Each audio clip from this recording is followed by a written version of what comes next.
Why would the United States consider Crimea an annexed territory and is not vocal to consider Cameroon present in Ambazonia an annexation? Do you want the diplomatic answer or the real answer? I want the real answer. Okay, the real answer is that train left the station in 1961 or whenever.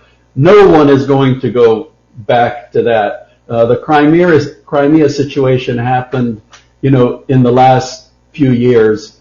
So, that is very much on the agenda of the world right now.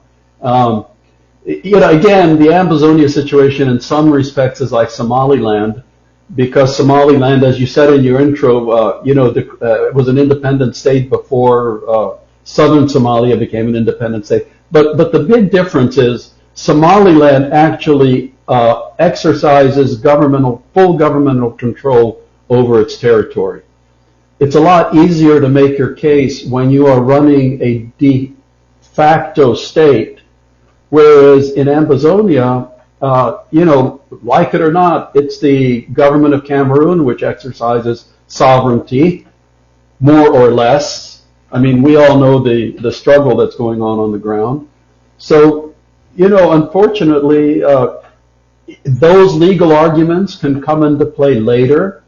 Again, when you have a unified stand, when you're engaging with the international community from a unified point of view.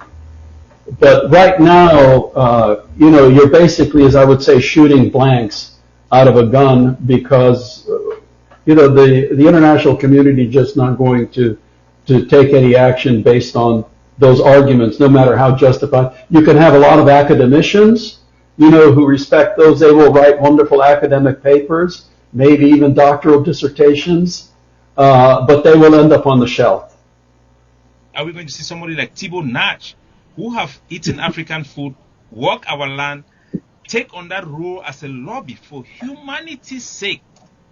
For humanity's sake. And danced African dances. Don't forget that.